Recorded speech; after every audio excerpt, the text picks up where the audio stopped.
Kitab Kidung Agung. Ini adalah kitab yang terkenal dalam Alkitab namun tidak begitu dipahami dengan baik. Kitab ini berisi 8 pasal puisi cinta.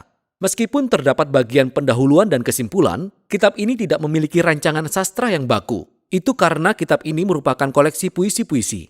Puisi-puisi ini tidak dimaksudkan untuk dibedah atau dipisah-pisahkan, melainkan untuk dibaca sebagai satu keseluruhan yang mengalir dan dinikmati saja.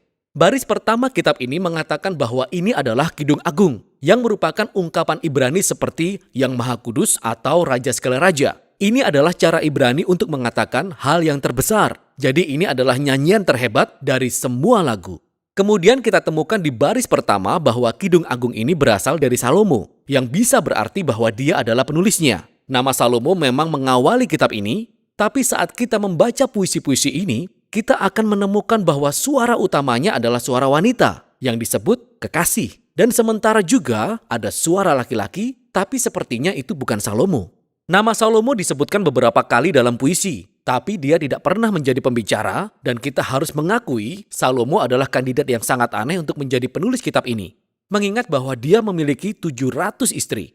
Bagi pasangan kekasih di kitab Kidung Agung, mereka adalah satu-satunya di dunia untuk memiliki satu sama lain. Jadi dari Salomo mungkin berarti dalam tradisi hikmat Salomo.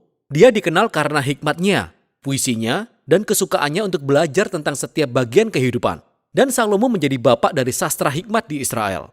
Maka warisannya terus dilanjutkan di sini melalui kumpulan puisi cinta yang mengeksplorasi pengalaman manusia akan cinta dan hasrat seksual. Puisi pembuka mengenalkan kita pada tema dasar kitab ini. Kita mendengar suara wanita muda yang jatuh cinta pada seorang pria, seorang gembala. Saat ini dia belum menikah dengannya, tapi sangat jelas bahwa mereka sudah bertunangan dan tidak sabar untuk hidup bersama. Dari pendahuluan, puisi-puisi itu mengalir bolak-balik dari suara wanita itu kepada si pria, bergeser dari satu adegan ke adegan lain tanpa urut-urutan atau alur cerita yang jelas. Puisi-puisi itu bergerak dalam siklus simfoni dan gambar dan gagasan utama yang diulang-ulang dan berkembang. Jadi, salah satu tema dasar yang menyatukan semua puisi ini adalah hasrat menggebu pasangan ini terhadap satu sama lain, yang diungkapkan melalui pencarian dan penemuan mereka yang terus-menerus. Jadi setelah puisi pembukaan, mereka berpisah, tapi dalam pencarian satu sama lain. Jadi wanita itu memanggil atau dia akan terbangun dari mimpi dan pergi mencari kekasihnya. Dan lebih dari sekali mereka akan saling bertemu, mereka saling berpelukan. Dan kemudian tepat saat segala sesuatunya menjadi mulai agak intim, adegannya tiba-tiba berakhir. Dan adegan baru akan dimulai. Mereka berpisah, saling mencari, dan terus seperti itu. Tema lain yang berulang adalah kebahagiaan atas ketertarikan fisik pasangan ini terhadap satu sama lain. Jadi, beberapa kali mereka akan berhenti sejenak dan menggambarkan satu sama lain dengan metafora yang rumit. Dan ini sangat membantu untuk mengetahui bahwa gambaran dan metafora dalam puisi Ibrani ini tidak bersifat visual. Jika kita mencoba membayangkan orang-orang ini berdasarkan metafora di kitab ini, kita akan berakhir dengan sesuatu yang terlihat sangat-sangat aneh. Apa yang sebaiknya kita lakukan adalah merefleksikan makna gambar-gambar ini karena berhubungan dengan pria dan wanita.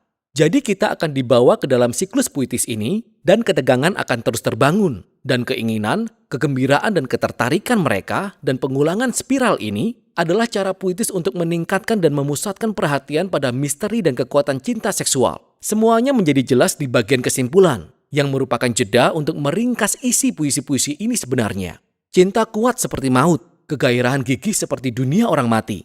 Nyalanya adalah nyala api seperti nyala api Tuhan.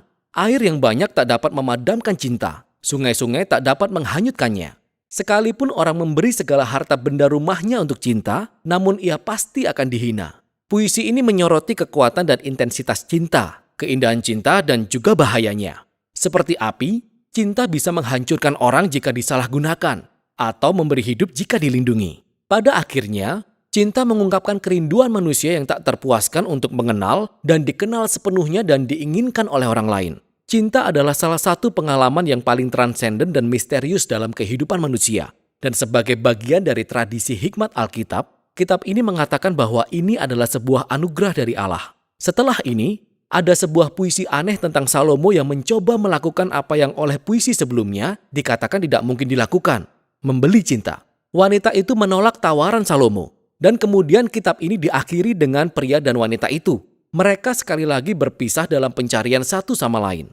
Si pria memanggil untuk mendengar suara si wanita memintanya untuk melarikan diri bersamanya. Dan begitulah kitab ini berakhir. Benar-benar akhir yang menggantung. Tapi itu sangat mirip cinta, yang tidak pernah benar-benar bisa disimpulkan karena selalu ada lebih banyak untuk ditemukan dan dikejar dari kekasih kita. Jadi cinta sejati tidak memiliki sebuah akhir. Begitu juga dengan kitab ini. Sekarang di sepanjang sejarah, pertanyaan besar yang diajukan oleh Kidung Agung adalah, mengapa ada puisi cinta di dalam Alkitab? Ada 3 interpretasi utama kitab ini di sepanjang sejarah. Dalam tradisi Yahudi, kitab ini telah dibaca sebagai alegori.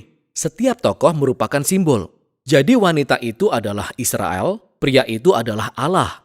Dan cintanya adalah simbol perjanjian antara Allah dan Israel yang dibuat di Gunung Sinai dan pemberian Taurat.